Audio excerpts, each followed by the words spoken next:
ऐ वक्त कुछ कहा मैंने पर शायद तूने सुना नहीं। ऐ वक्त कुछ कहा मैंने पर शायद तूने सुना नहीं। तू छीन सकती है बचपन मेरी पर बचपना नहीं। हर इंसान का दिल बुरा नहीं होता। हर इंसान का दिल बुरा नहीं होता। हर इंसान बुरा नहीं होता। हर इंसान का दिल बुरा नहीं होता। हर इंसान बुरा नहीं होता। बुझ जाते हैं दिए कभी तेल की भी कमी से। बुझ जाते हैं दिए कभी तेल की भी कमी से। हर बार कसूर हवाओं का नहीं होता। हेलो स्टूडेंट, तो कैसे हैं आप लोग? आशा करते हैं जो आप लोग अच्छे होंगे। देखिए, इस वाले चैप्टर में मैं आपको लेकर आया हूँ, यह आपका पहला चैप्टर हो गया, पहला समझ लीजिए, पहला पार्ट हो गया, पहला चैप्टर हो गया, पहला सेशन हो गया। आपको जो समझना है समझ लीजिए। मैं इस चैप्टर का शुरुआत करने वाला हूँ जिसका नाम रहेगा जो रॉकेट बैच। नाम क्या रहेगा? Rocket batch. और इस रॉकेट बैच में मैं आप सबको बताऊंगा ट्रांसलेशन। बिल्कुल जी हाँ, आपने सही सुना, ट्रांसलेशन। और वो भी इधर उधर का ट्रांसलेशन नहीं, ऑक्सफोर्ड करेंट इंग्लिश ट्रांसलेशन का जो भी आपका जो एक्सरसाइजेज है, इसका जो कॉन्सेप्ट है, A to Z पॉइंट लेकर के चलेंगे हम। ठीक है, इसका जो बेसिक पॉइंट होता है, छोटा छोटा पॉइंट होता है, इस सारे पॉइंट्स को लेकर के चलेंगे और सारे डॉट्स को क्लियर करते हुए हम आगे बढ़ेंगे। यह आपका पहला पार्ट हो जाएगा, पहला चैप्टर का पहला पार्ट हो जाएगा, जिसका नाम है यूज ऑफ EJMR। अगर आप ट्रांसलेशन का पहला पेज उल्टाइएगा, आपका एक नाम मिलेगा जिसका नाम रहता है यूज ऑफ EJMR। कहने का अर्थ इसका हेडिंग क्या हो जाएगा? Use of EJMR। Use of EJMR। अब यहां पर देख लीजिए, इसका नाम क्यों पड़ा यूज ऑफ EJMR? इसमें तो हम दे सकते हैं प्रेजेंट टाइम भी दे सकते हैं, पास्ट टाइम भी दे सकते हैं, प्रेजेंट टेंस भी दे सकते हैं, पास्ट टेंस भी दे सकते हैं, फ्यूचर टेंस भी दे सकते हैं। लेकिन यह सब नाम नहीं देकर के इसका नाम यूज ऑफ EJMR क्यों पड़ा, इसको थोड़ा समझ लीजिए। देखिए, इसका नाम यूज ऑफ EJMR इसलिए नहीं पड़ा क्योंकि इसमें जो है कोई डूइंग एक्शन नहीं होता रहता है, कोई कार्य नहीं होता रहता है, कोई कुछ करता नहीं रहता है। बस यहाँ पर इसमें जो है बिल्कुल अलग से कोई वर्ब नहीं रहता है, बस सेंटेंस दिया हुआ रहता है, सिंपल सेंटेंस रहता है, जो कि हम आपको आगे बताएंगे, उदाहरण दिखेंगे, डिफिनेशन लिखेंगे, तो आपको बिल्कुल A to Z क्लियर होते जाएगा। चलिए, इसका हम बात करें डिफिनेशन का, तो यहां पर देख लीजिए परिभाषा, इसका देख लीजिए क्या होने वाला है। परिभाषा,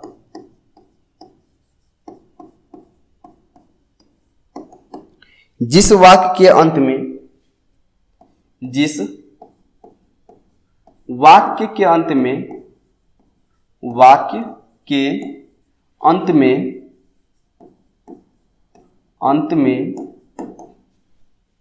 है,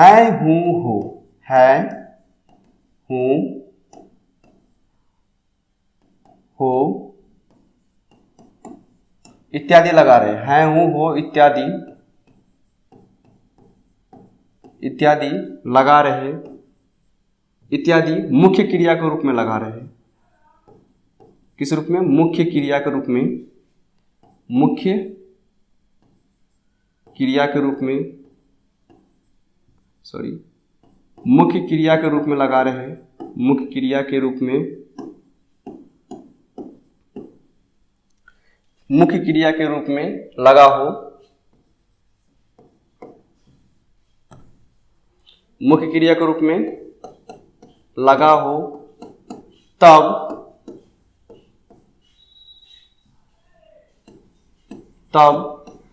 वाक्य के कर्ता के अनुसार, वाक्य के कर्ता के अनुसार,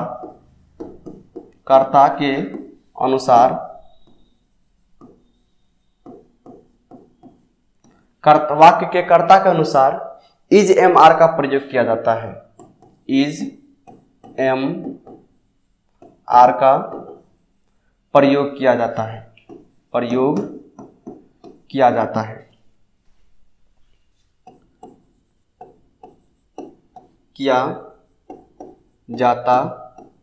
है, चलिए, यह आपका सिंपल सा परिभाषा हो गया, डिफिनीशन हो गया, इसको समझने का यूज ऑफ EJMR का प्रयोग कहां पर किया जाता है। बाकी इसका जो मेन रीजन है यूज ऑफ EJMR नाम देने का, इसको मैं बाद में बताऊंगा। चलिए, इसको यहां पर समझने से पहले मैं थोड़ा सा एक छोटा सा पॉइंट समझाने वाला हूं, इस पॉइंट को ध्यान से समझिएगा। मैं एक नेक्स्ट पेज ले लेता हूं, आपको इसमें बढ़िया से समझाने के लिए एक चीज को समझाना पड़ेगा। यहाँ पर समझिए, शायद आप इसको जानते भी होंगे, कोई बात नहीं, जानते तो फिर से दोबारा से रिवाइज कर लीजिए, और जो नहीं जानते बिल्कुल अच्छा से ध्यान दीजिएगा इस पर। अगर हम बात करें भाषा का, लैंग्वेज का, जो हम लिखते हैं, पढ़ते हैं, जो भी हम करते हैं, इसका सबसे छोटा इकाई क्या कहलाता है? जो भी हम लिखते हैं, पढ़ते हैं, सुनते हैं, इसका सबसे छोटा इकाई क्या कहलाता है? इसका सबसे छोटा इकाई कहलाता है अक्षर। क्या कहलाता है? अक्षर कहलाता है। सबसे मैं यहाँ पर आपको मैं पहले ही बता दिया हूं, जो 1 to 1 पॉइंट लेकर चलेंगे, बिल्कुल एक पॉइंट भी हम छोड़ेंगे नहीं। तो चलिए शुरुआती करते हम अक्षर से, थोड़ा इसमें ज्यादा समय नहीं लेंगे, स्किप करते जाएंगे थोड़ा समझाने का, क्योंकि बहुत सारे इसमें पॉइंट यहाँ पर छिपा हुआ रहेगा, इस सबको सारे को समझेंगे।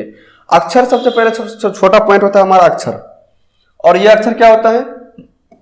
अ से लेकर जो भी हम लिखते हैं अक्षर ज्ञान तक, यह सब क्या कहलाता है? हमारा अक्षर कहलाता है। क्या कहलाता है? अक्षर। जब हम बहुत सारे अक्षर को, एक या एक से अधिक अक्षर को आपस में मिलाते हैं तो एक चीज बन के आता है जिसका नाम होता है शब्द। जिसका नाम क्या होता है? शब्द। अच्छा, एक अक्षर को इंग्लिश में क्या बोलते हैं? लेटर बोलते हैं। इसको भी थोड़ा समझ लीजिए, लेटर बोलते हैं। अक्षर को इंग्लिश में क्या बोलते हैं? लेटर। जब बहुत सारे लेटर को आपस में मिलाते हैं एक शब्द बन के निकल कर आता है। क्या निकल के आता है? शब्द। अर्थात कह सकते हैं जो कुछ मिला, जैसे मैंने लिखा यहाँ पर राम, क्या लिखा? राम मैंने लिखा, तो राम को हम क्या बोलेंगे? शब्द बोलेंगे। क्या बोलेंगे? शब्द। इसको हम इंग्लिश में क्या बोलते हैं? वर्ड बोलते हैं। इंग्लिश में क्या बोलते हैं? वर्ड बोलते हैं। अब यहां पर देख लीजिए, इसका जो र है, इसका जो र है उसको क्या बोलते हैं? अक्षर बोलते हैं। इसका जो मात्रा है आ का, उसको क्या बोलते हैं? अक्षर बोलते हैं। आ की मात्रा है, ठीक है। म को क्या बोलेंगे? अक्षर बोलेंगे। यह सब यहां पर आ गया अक्षर, लेकिन जब हम र को, आ की मात्रा को म को मिलाया, तब हम इसको अक्षर नहीं बोलेंगे, इसको क्या बोलेंगे? शब्द बोलेंगे। क्या बोलेंगे? शब्द। अर्थात हम कह सकते हैं जब बहुत सारे अक्षर को आपस में मिलाते हैं और जिसका कोई सेंस होता है, कोई मतलब होता है, कोई अर्थ होता है, उसे हम क्या कहते हैं? शब्द कहते हैं, उसे हम वर्ड कहते हैं। अब थोड़ा सा बात कर लेते हैं इंग्लिश में। तो इंग्लिश में जो लेटर होता है 26 होता है, सबको पता होगा। बस लिखावट इसका जो दो टाइप से होता है, एक तो कैपिटल लेटर और एक स्मॉल लेटर। तो 26 लेटर होता है इंग्लिश में, और हिंदी में 52 होता है।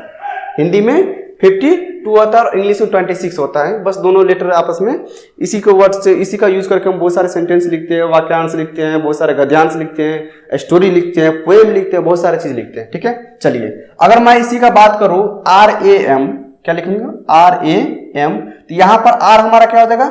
लेटर हो गया। A क्या हो गया? लेटर हो गया। M क्या हो गया? लेटर हो गया। लेकिन जब तीनों को आपस में मिला दिया RAM, तो हमारा क्या बन गया? तब वो लेटर नहीं कहकर हम इसको क्या बोलेंगे? शब्द बोलेंगे, मतलब वर्ड बोलेंगे। क्या बोलेंगे? वर्ड बोलेंगे। बोलिए, समझ में आ रहा था? बोलिए यस सर, ठीक है। चलिए वर्ड बोलेंगे इसको। अब यहां पर समझ गया, लेकिन इसको हम क्या कहते हैं, थोड़ा सा और इसमें समझना बताने के लिए, हम बिल्कुल परिभाषा को समझाने के लिए इसमें एक चीज और जोड़ूंगा। जो देखिए, अगर पहले तो बहुत सारे लेटर को जोड़े, अक्षर को जोड़े, तो शब्द का निर्माण हुआ। अब क्या करते हैं? बहुत सारे शब्द को आपस में जोड़ते हैं। बहुत सारे क्या करते हैं? शब्द को आपस में जोड़ते हैं। तब देखते हैं क्या चीज बन के आता है। तो यहाँ पर करते क्या है, जो एक शब्द ले लेते, दो चार को शब्द ले लेते, वर्ड ले लेते हैं। जैसे मैंने यहाँ पर लिया Ram, RM, Ram, it's a mango, Ram it's a mango. अब यहां पर देखिए RAM क्या हो गया? RAM में जो टोटल को बोलेंगे वर्ड बोलेंगे, लेकिन R को लेटर, A को लेटर, M को लेटर। इसी तरह से इट्स में क्या हो गया? टोटल को वर्ड बोलेंगे, लेकिन इसको अलग अलग कर देंगे, EATS को अलग अलग करेंगे तो लेटर हो गया। इस तरह से यह हो गया, लेटर हो गया, शब्द हो गया, शब्द हो गया। जब हम कहते हैं या फिर बहुत सारे वर्ड को जब हम आपस में मिलाते हैं तो हमारा बन के निकल कर आ जाता है सेंटेंस। क्या निकल कर आता है? बोलिए, सेंटेंस। बिल्कुल बिल्कुल। सेंटेंस को हिंदी में क्या कहते हैं? वाक्य कहते हैं। क्या कहते हैं? वाक्य। क्लियर? बिल्कुल नहीं क्लियर हुआ, फिर से समझिए। जैसे मैंने अभी बताया था, सबसे छोटी इकाई अक्षर, तो इसमें R अक्षर हो गया, A अक्षर हो गया, M अक्षर हो गया। इसमें अक्षर क्या क्या हो गया? EATS, ये सब अलग अलग करेंगे तो अक्षर हो गया। इसमें A अक्षर हो गया, M अक्षर हो गया, AN, ये सब क्या हो गया? अक्षर हो गया। लेकिन मैं क्या करता हूं, सारे को आपस में मिला देता हूं, RAM, तब क्या बन गया? सबको हम वर्ड बोलेंगे। इस सारे को जो संगम हुआ इसको क्या बोलेंगे? वर्ड बोलेंगे। वर्ड हो गया, वर्ड हो गया, वर्ड हो गया। इसका एक अर्थ निकलता है, ठीक है। लेकिन जब हम सारे वर्ड को मिलाते हैं, जब हम सारे वर्ड्स को आपस में मिलाते हैं, तो हमारा एक नया चीज बनकर आ जाता है, जिसका नाम है सेंटेंस। जिसका नाम क्या है? सेंटेंस, अर्थात वाक्य। अब यहां पर देख लीजिए, जो बहुत सारे वर्ड को मिला के किसका निर्माण हुआ? सेंटेंस का निर्माण हुआ, अर्थात वाक्य का निर्माण हो गया। और इसका एक कंप्लीट सेंस भी निकलना चाहिए। ऐसा नहीं जो इसका मतलब कुछ कोई सेंटेंस नहीं निकलेगा, ठीक है। तो अब यहाँ पर इसका मतलब भी निकलना चाहिए, कोई एक वाक्य भी बन जाना चाहिए। अर्थात वाक्य किसे कहते हैं? तो किसी भी चीज को अगर हम एक लाइन में बोल देते हैं, उसे ही हम वाक्य कहते हैं। किसी भी चीज को हम एक लाइन में बोल देते हैं, इसे क्या कहते हैं, वाक्य कहते हैं। जैसे मैं जा रहा हूं, वाक्य हो गया। मैं सो रहा हूं, वाक्य हो गया। वह देख रहा है, वाक्य हो गया। राम पढ़ रहा है, वाक्य हो गया। हम पढ़ा रहे हैं, वाक्य हो गया। आप लोग पढ़ रहे हैं, वाक्य हो गया। यह सब हमारा क्या हो गया, सेंटेंस कहलाते हैं, मतलब वाक्य कहलाते हैं। यह तो हमारा वो वाक्य। अब यहां से हमारा टॉपिक हो जाता है यूज ऑफ ईजीएमआर का शुरुआत। चलिए हम प्रीवियस पेज पर चलते हैं। क्या कर रहा था यहां पर, समझिए। यहां पर देखिए परिभाषा में जिस वाक्य के अंत में है, हूं, हो इत्यादि मुख्य क्रिया के रूप में लगा रहे हैं। किस क्रिया के रूप में, मुख्य क्रिया के रूप में लगा रहे हैं, तब वाक्य के कर्ता के अनुसार, तो यहां पर एक चीज आपको समझ में आ गया होगा, वाक्य किसे कहते हैं। किसी भी चीज को जब हम एक लाइन में दर्शाते हैं, उसी को क्या कहते हैं, वाक्य कहते हैं। मतलब कोई भी चीज हम जब एक लाइन में पूरा फुल स्टॉप के साथ लिखते हैं, तो उसे क्या कहते हैं, वाक्य कहते हैं। तो वाक्य के कर्ता के अनुसार ईजीएमआर का प्रयोग किया जाता है। बिल्कुल, यहां पर तो केवल एक चीज समझे है, लेकिन अभी बहुत सारे पॉइंट्स इसमें समझना बाकी है, बहुत सारे चीज को क्लियर करना बाकी है। चलिए यह सब पॉइंट क्या है, इसको हम समझ लेते हैं। सबसे पहला पॉइंट, जो यहां पर तो वाक्य समझ में आ गया, जो कोई भी चीज लिखा रहेगा तो उसको वाक्य बोलेंगे। तो इसका अंत भी समझ में आ गया। जो जैसे मान लीजिए यहां पर मैंने लिखा, जो वे लोग गरीब हैं, वे लोग गरीब हैं। मैंने यहां पर क्या लिखा, वे लोग गरीब है। ये पूरा क्या बोलेंगे, सेंटेंस बोलेंगे, वाक्य बोलेंगे, बिल्कुल वाक्य बोलेंगे। इसका शुरुआती पॉइंट क्या हो गया, वे, और लास्ट पॉइंट क्या हो गया, है। यही कह रहा है जिस वाक्य के अंत में है, हूं, हो इत्यादि, मतलब ह वाला चीज, ह वाला वर्ड अगर लगा होता है, तब मुख्य क्रिया के रूप में। अब यहां पर मेन चीज आ गया, मुख्य क्रिया क्या होता है ना, इसको समझना रह गया। यहां पर हम एक नंबर दे देते हैं, मुख्य क्रिया, ठीक है, के रूप में। तब वाक्य के, तो वाक्य समझ में आ गया था। यहां पर दूसरा पॉइंट समझ में आने वाला है, जो क्या कर्ता किसे कहते हैं, ठीक है। दूसरा पॉइंट हमारा कर्ता रहेगा। और तीसरा हमारा समझने वाला है, जो ईजीएमआर किसे कहते हैं। ईजीएमआर मतलब इसका उपयोग कहां कहां पर होता है, क्या हम इसका उपयोग ईजीएमआर तीनों का एक साथ उपयोग करते हैं, क्या तीनों के अलग अलग उपयोग करते हैं। इस सारे पॉइंट्स को हम क्लियर करने वाले हैं। बिल्कुल घबराने की कोई बात नहीं है, हम A to Z पॉइंट को लेकर चलेंगे। और आपका जो भी डॉट्स होगा, जो भी आपको दिक्कत होगा, आप कमेंट सेक्शन में जाकर के वहां पर कमेंट कर सकते हैं और बेहिचक पूछ सकते हैं, कोई दिक्कत नहीं। यदि हमें एक्सप्लेन करने की क्षमता होगी तो हम एक्सप्लेन करके आपको बताएंगे, और बिल्कुल यहाँ पर हमको बिल्कुल सही तरह से बताएंगे। चलिए हमारे यहाँ पर फोकस किस किस पर रहेगा, मुख्य क्रिया, ईजीएमआर, कर्ता, और कुछ है उसको हम यहां पर समझ लेते हैं। सबसे पहले यहां पर समझ लीजिए, जो हमें 3-4 चीज को समझना पड़ेगा। पहला आपका हो गया सब्जेक्ट। पहला क्या हो गया, सब्जेक्ट, मतलब इसको हिंदी में बोलते हैं कर्ता। क्या बोलते हैं, कर्ता। दूसरा में हमारा हो गया हेल्पिंग वर्ब,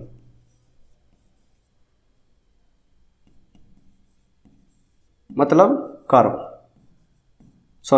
सहायक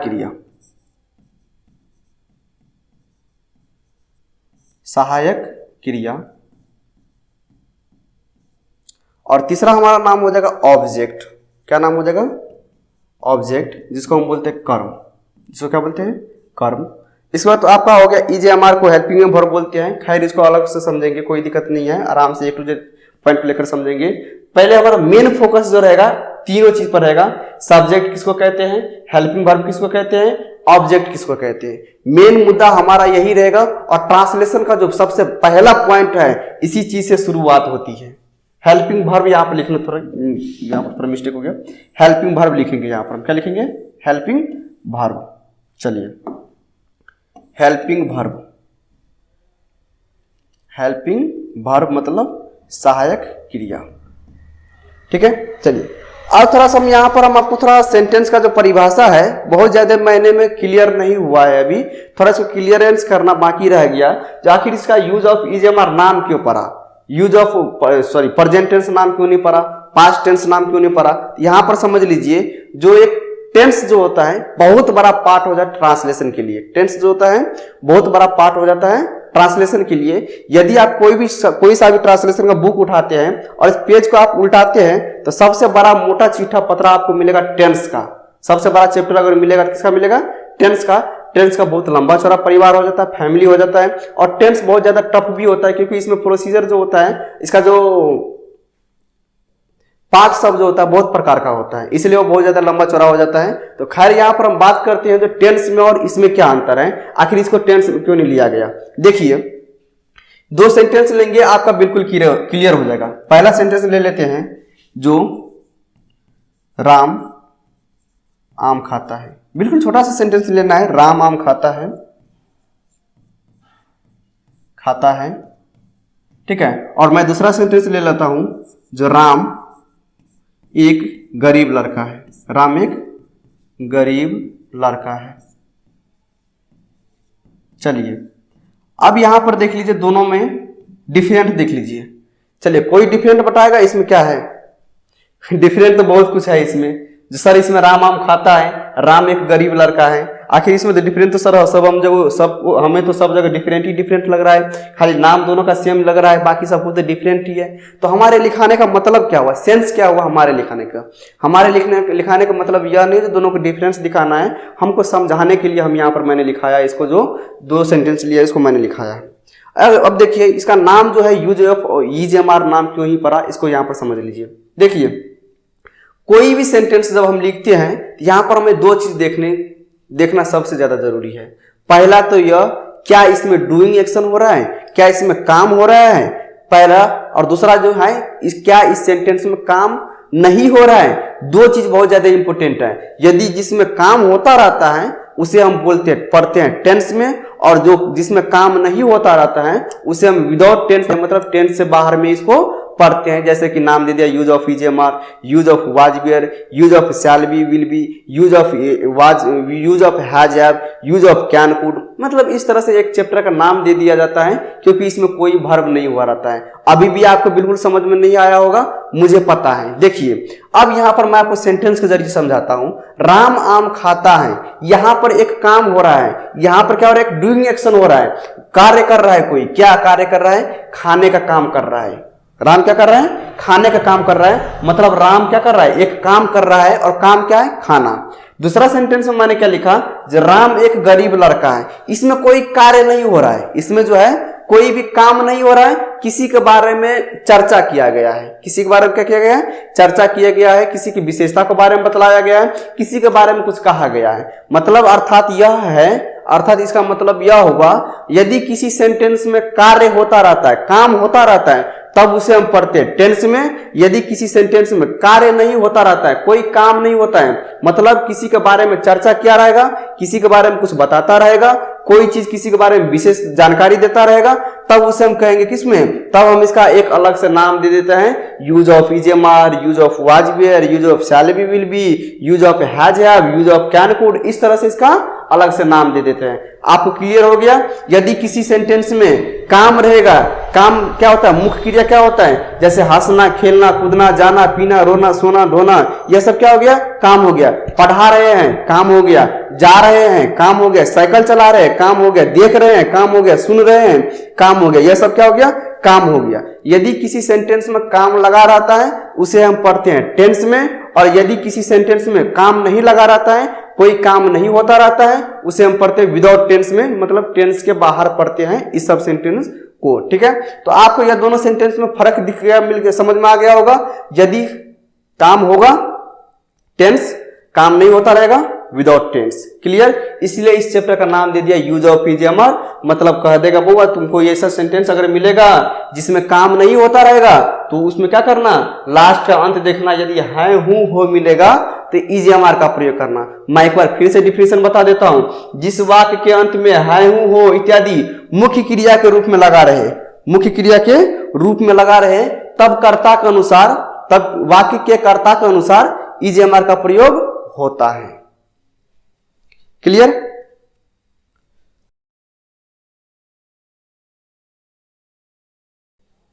चलिए अब हमारा काम रह गया सब्जेक्ट को समझना, हेल्पिंग वर्ब को समझना और ऑब्जेक्ट को समझना। इस हम तीनों चीज को हम कल समझेंगे। फिलहाल आज के लिए सिर्फ इतना ही। आपको सब्जेक्ट, हेल्पिंग वर्ब और ऑब्जेक्ट, और एक बच गया आपका मेन वर्ब, इस तीनों चारों चीज को समझ लेंगे। इसको हम कल समझेंगे। आज के लिए सिर्फ इतना ही। आप इसको बढ़िया से एक बार समझ लीजिएगा। फिर से अगर दिक्कत कहीं पर हो आप इसको समझ लीजिएगा। आखिर इसमें इतना बताने का, हिस्ट्री बताने का क्या मतलब है? देखिए, अगर किसी भी चीज को आप अगर गहराई से जानना चाहते हैं, हिस्ट्री समझना बहुत जरूरी है, इसके पीछे का रहस्य समझना बहुत जरूरी है। अगर हम चाहते हैं जो डायरेक्ट इसको आपको क्वेश्चन डायरेक्ट आपको ट्रांसलेशन बनाना चालू कर दे, तो अब भी आप बिल्कुल correctly without any permission, without any conclusion का, विदाउट एनी प्रॉब्लम का आप बिल्कुल सेंटेंस को ट्रांसलेट कर पाते। लेकिन हमारे इसके पीछे का रहस्य बताना बहुत जरूरी है, ताकि आपको भी समझ में आ जाए जिसका राम कहानी क्या है। तो हमारा यह सिर्फ इतना, इसका राम कहानी सिर्फ इतना ही था। नेक्स्ट समझेंगे जो सब्जेक्ट किसे कहते हैं, हेल्पिंग वर्ब और मेन वर्ब में क्या अंतर होता है, आखिर इसका यूज कहां पर किया जाता है। फिर यहाँ पर समझेंगे ऑब्जेक्ट किसे कहते हैं, कर्म किसे कहते हैं। फिर यहाँ पर यूज ऑफ ईजीएमआर में इसका एम का प्रयोग किसके साथ होता है, आर का प्रयोग किसके साथ होता है, इसको समझेंगे। चलिए, इस सब को हम समझेंगे नेक्स्ट क्लास में। तब तक के लिए thank you for watching this video. मिलते हैं नेक्स्ट क्लास में।